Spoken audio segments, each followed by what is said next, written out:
First question. Where did you learn your artistry? So how to paint or how to do digital art?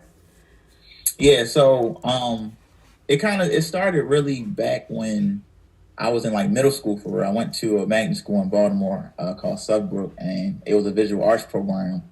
And from there, I knew that I wanted to, just be hands on because I always was the type of person that liked to, cut things out, arts and crafts and things of that nature. But when I got to middle school, it was like, all right, I'm actually in a program where I can really dictate what I want to do and things of that nature. So it was really like an eye opening type opportunity for me. So then fast forward in that, I went to Western Tech, which is a magnet school as well, and I did graphic design there, and that like solidified my designing desire and things of that nature because that was a program where I learned Adobe Illustrator, Photoshop, how to make booklets, printing, and all that. So after that, it was a wrap. You know what I mean? So it started early for me, and I'm just blessed that God gave me the vision. That's something I really want to do, and I'm 27 years old now, and I still have the passion to keep going forward. And I know I'm not done. So yeah, it started young, but like I said, I'm still learning now and still got the passion for it. So it's definitely a long journey. That's what's up. That you got to get a hold of that stuff during high school and not rather than like going to like post school and feel. And I feel like sometimes when people do post school, they feel like they're late. So like they Yeah, try to cram exactly. everything in, and they don't really take that time to like perfect a part of the craft and then move on to another stage. So that's dope that you got to get to Right. that early. And I was actually able to like, it was like I had a little preview before I went to college to do it. Mm-hmm. So it's like I knew what I was getting into and it wasn't just a surprise. Yeah. What do you think about your pieces or like your art style for your pieces, which is more so like it's like the geometric type feel to it. What do you Uh-huh. think it gives? Like, what do you think that style gives your pieces per se?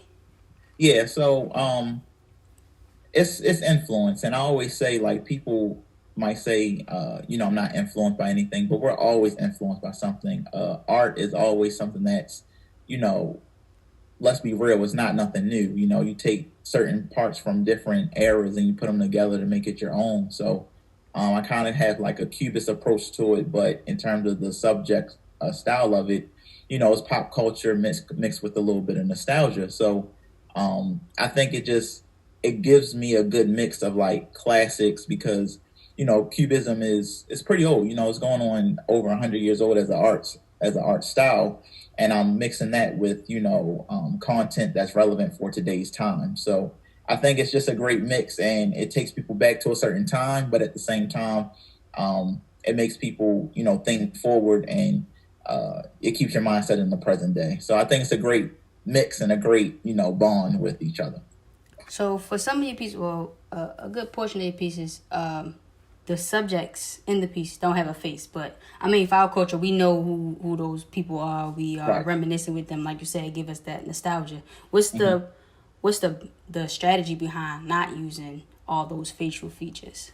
Yeah, so you hit it right on the nose. So like I'm really big on knowing something based off of the aura of it, or you've seen it before, so it takes you back to a certain time, the nostalgia. So the thing about it is with your eyes, with your nose, with your mouth, a lot of times that's just a dead giveaway, but it's certain parts of us that we have characteristics that stand out so much where you don't need your facial features. So I just try to make it to the point where people can understand the person that I'm trying to portray, or the energy that I'm trying to bring, without bringing the most distinct features that people hold. And I think I'm doing a great job of doing that because, like I said, it's something that you notice. It's a theme throughout all of my artwork.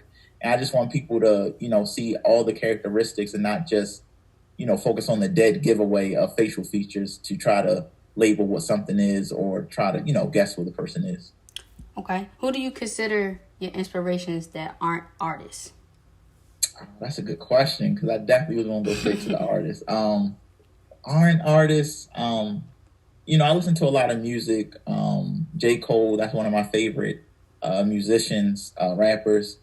Um, Besides that, uh, in terms of like in the movie scenes, I like Spike Lee in terms of his directing skills, the the different way that he goes about his movies. And the reason why he inspires me a lot is because when you see a Spike Lee film, or like they say, a Spike Lee joint, you know it's Spike Lee because of the way that um, the people, the dialogue, the soliloquies that he has throughout his entire movies, the themes. It's like his niche, and people really know who it is just based on the type of flow that the movie has. So I would say J. Cole, Spike Lee, their creativity, and just their work ethic is out of this world. So yeah. Okay. So you're a part of this collective, Created Mindfully. So how do you be Jlaw and still be a part of this collective? Yeah, I think the main thing, and it's funny because when we first started, the collective, I started coming out with artwork, and we all support each other, and it's crazy because I will post work, and then Ash, he'll post my work, Rod will post my work, and they think, oh, is this Echelons, is this Rod's? But it's mine. But as time grows on, you develop your own style, and I've been able to just come up with, I would say, like a pattern of how I come up with my work. And it's kind of like my unique style where they know, okay, this is art by Jlaw. And then, when you do other things creatively mindful, you just brand it differently. And I think a lot of artists and honestly businesses in general have to really find their voice and through their branding to make it unique and stand out, where you're able to do two things like run an art collective and be an artist. And they live in two separate worlds. It's really big because it's two separate audiences, and you have to be able to really distinguish the two, and I think I'm doing a pretty good job of doing that. Okay, so I know you are a creative coach. What experiences led up to you taking on that role? Yeah, so I've been doing this. I would say a digital artist and things since 2016. I graduated from school in 2015 from college. So on this journey so far, I've just been experienced a lot in terms of doing art shows, having my work in galleries, being able to establish an online presence, even going through the things of like shipping as an artist with artwork, products, things of that nature. And I have a lot to, offer to other people. And I always say that, if I have the keys or if I figured out a way to do something, it would, it wouldn't make no sense to not teach that to the next woman or the next man. You know what I mean? It's no point in keeping it all for yourself. So, I launched it in late last year, December of last year. And it's refreshing because, you hear different stories, and I talk to different, clients that come to me and, their pain points that they want. And the thing that I like about it the most is everybody's story is different. Everybody has their own unique, story and things that they're doing. So the advice that I give them, can help people across the board. But when you break down the specifics and you go into different lanes, it's kind of cool to really try to, solve the problems that they have. And it's no better feeling because at the end of the day, I've developed solutions and things of that nature. And it makes me feel so good that I'm able to share that with the next person. So you're a part of the Black Lives Matter murals that were at Patterson Park. How did that come about? Like, because I feel like that just popped up on us and all of us just ran over there. So how did that happen? Yeah, that was crazy. It all started. Shout out to my guy Reggie, insanely dope. He he sent the alley oop of these designers, the Eden Company. They're dope home designers in Baltimore, and they basically were looking to do a project where they had mobile murals. They provided 4-foot by 8-foot boards to different artists to do murals during the Black Lives Matter movement back when George Floyd passed away and Breonna Taylor. And, I just had to jump on that opportunity. And I've never done a mural before. So that was my biggest piece to date, 4x8. I'm usually digital or I'm just painting on canvas. So it was a challenge for me. And, I'm always taking new opportunities. But even above that, I really was able to find my voice and how I was able to help the cause using my talents. And I'm always a big believer of, my God-given talents to find a way to use that for good. So when that opportunity came, it was more of, I wouldn't even look at it as an opportunity, but it was just a sign from God just telling me, okay, this is your time. Like you said, you wanted to do this. You got your talents, make it happen. So that was just an entire situation because we had them up at Patterson Park. Tag, I wouldn't even say it wasn't even a day that went by. Like the next day after we put them up, um, they were taken down by the ranger by miscommunication, so they say. Um, and it was just unfortunate situation, but as things happen, everything happens for a reason. You turn into a positive, and I'm so grateful for the city of Baltimore Department of Recs and Parks because we were able to turn a negative into a positive.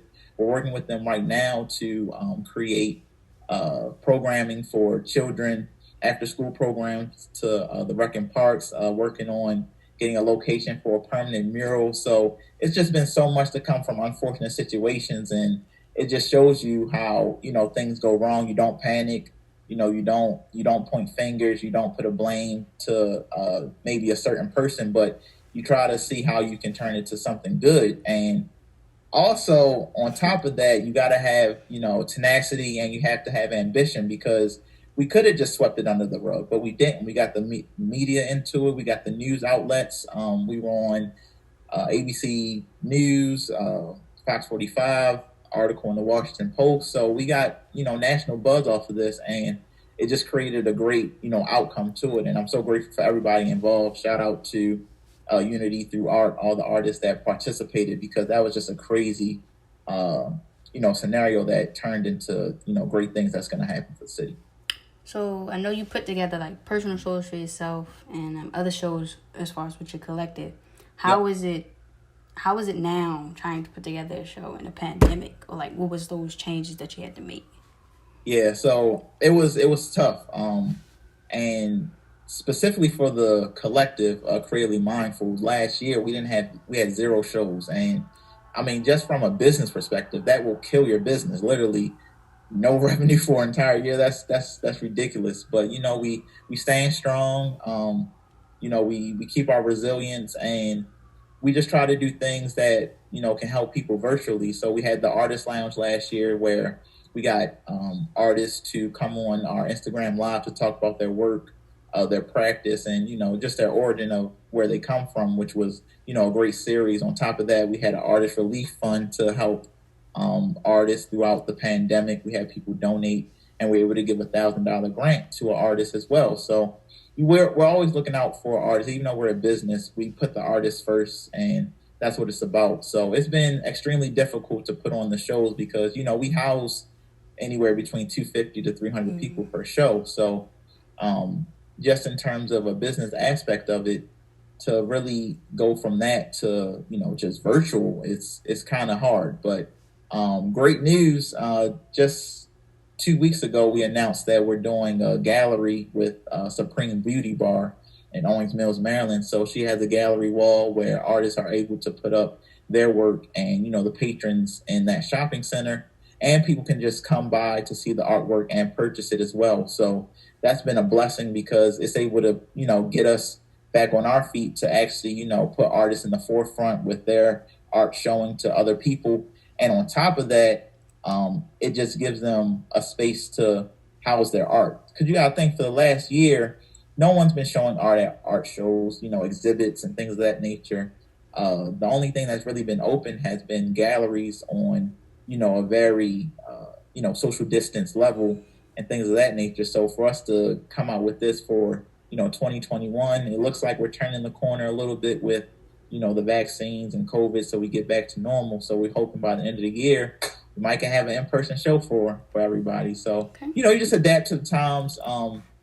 As being a, early business owner, it definitely was eye-opening, and I feel like don't nothing get much worse than a pandemic. I mean, last year was just crazy, you know what I mean? And it still is crazy, and we're able to, push through and really get through it. So it just, builds your resilience as a business owner, especially as an art collective, and it shows different ways of how you can, showcase artwork to the world from artists. So I know with your brand, you have a lot of like different pieces. So you got like a puzzle, you got blankets, you got all of that. Why do you think it's important for an artist, if they are going to expand their brand, to have all these different pieces instead of just like a sweater or a hoodie type thing? Right. I look at it as versatility, and it's a lot of things that I focus on based on the lifestyle that I live, and then where I am with my life. So, I mean, just from a personal level, I have an apartment now. I used to live at home, things of that nature. So I'm looking for things to, you know, uh, expand my living space, and also being in the house a lot now with COVID. I think about items that's outside the box that really can, make me enjoy myself while I'm in the house. You know what I mean? So puzzles, coloring books, pillows, blankets. It's something that is that usability that you can use at home rather than something that you just hang on a wall. And on top of that, when you have a customer base and audience, not everybody falls into the category of artwork on the walls. Like, they might like the piece that you have, but they don't want to put something on their walls. They want to have a pillow that they can lean on while they watching their movies. You know what I mean? They want to do an activity that they can actually feel. They can feel like they're an artist because, okay, you have the artwork on the walls, but okay, you have the artwork as a puzzle. So I'm actually putting this puzzle together, and then I can frame this puzzle so I feel like I'm part of the artwork as well. You know what I mean? I was part of the journey. So it shows the versatility that you can have with the audience that you want to reach. And I think that's so important because you're just blocking a lot of potential clients and customer base just by going through one lane. And at the end of the day, like I said, it's one of those type things where you're kind of testing the market as well. So it's like, okay, I come out with my artwork on canvas. That's my classic way. You always have to have that classic piece. That's a collector's item. But okay, I'm gonna try puzzles. I'm gonna try coloring books and see how they stick. Stickers, keychains, all those types of things. So I think it's a win for everybody because you have all different types of collectors that want to support you. The people that's gonna pay over 1,000 for a piece, or the people that's gonna pay $50 for a puzzle. So they all can, indulge in the experience. And, I'm Jlaw the experience, and that's what it's all about. Okay. What piece or experience have you put together that was the most fun? The most fun, I'm going to say, and for the entire experience, the most fun was, um, I think it's going to be the Dear Summer experience. And the reason why I say that is because it was in the middle of the pandemic. I did it back in June of last year. And just the whole feel of it took me back to the 90s, the Super Soakers, things of that nature. I was able to link up with a couple of the homies. We had a, water gun fight while I was recording the content. I had the beach balls, I had everything to go along with it. So it really took me back to a time when I was a little kid where, it was just carefree. You outside, you don't have nothing to do. You got the water guns, you got the water hose, just having fun. And it really, was really helpful for me because last year during that time, everything was shut down. So it was like we weren't going anywhere. It wasn't, malls weren't open. It was just crazy. So I was able to go outside, get some fresh air, record content. And I always like to be able to have fun while still handling business. So at the end of the day, I'm an artist and I'm doing this, for me and the things that I value. But at the end of the day, I'm coming out with something to present to an audience for them, to purchase. So if I'm having fun while doing it, it's nothing better. So I got to put that one as the best one. Okay. What if you had the chance to paint a live piece for somebody? Who would that person be? A live piece for somebody. I think I gotta go back to J. Cole, man. Like that music really influences my life in terms of the journey that he was on in the music game, and I just applied to the art world. You know what I mean? He took the chances. He said, you stay down till you come up, and that's basically the same type of mantra that I try to live by. So it's going to happen one day. You know what I mean? I always speak those things into existence. It's even crazier because last year I was invited to participate in the Dreamville Festival in the art market, but of course with COVID it got canceled. But it's going to get there. You see the signs coming. And yeah, if I ever had that chance to paint live for J. Cole, definitely doing that. You're gonna be in the studio when they put the next documentary together. You feel me? Exactly, vibes. And then it's gonna become like the cover. Then we all gonna be like look, we all just gonna be promoting like, look at that cover, y'all. See, we got you. Don't even worry about it. No, for real though. All right, how do you think art helps the Black community? It's two things. I think the main thing is communication. A lot of times, the things that we go through as, a race in the Black community, it stems back, 400, 500 years. And we just always been at a disadvantage, and we always have trouble conveying ourselves or saying the right things because a lot of people think we come off as a threat or we're too aggressive and things of that nature. But that's not the case. It's just another way of communicating. So when I think of art, I think as just a different outlet for us to communicate, whether you're doing it through a mural, whether you're doing it through clothing, whether you're doing it through music, whether you're doing it through, reading books, things of that nature. Art is such a widespread,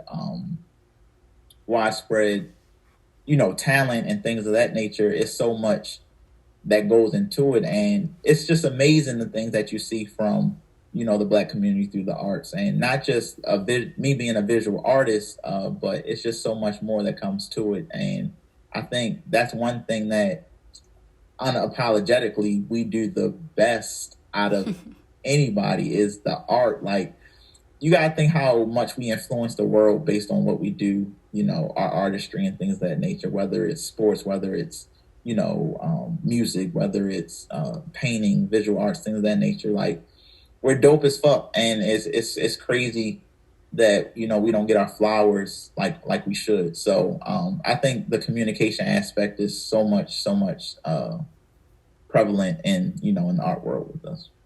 Okay. All right. So last question: If you did, or not if you did, have you ever used your Jlaw rep to get you and your friends in some way, or to get some perks or something? Like, they see you like, oh yeah, Jlaw. You be like, yeah. So can we go in the back? Because this front ain't really for us. For real. Have you ever had one of those? I'm gonna say no. I haven't gotten to that level yet, but it has been times where I'm out in public and I go to an event or something like that, and people that I don't know, and they say, "Oh, dang, you're Jlaw. You don't want to do the experience." So that's always a good feeling, because it's like, okay, my artistry is really reaching people, and when it's reaching people that you don't personally know, you're doing something right. So I always try to take that. I think I'm probably one of the most humble guys, but I try to always take that and keep that in the back of my mind to know that I'm really touching people, and there's nothing else better than that to for my experiences and for my artistry to really affect other people.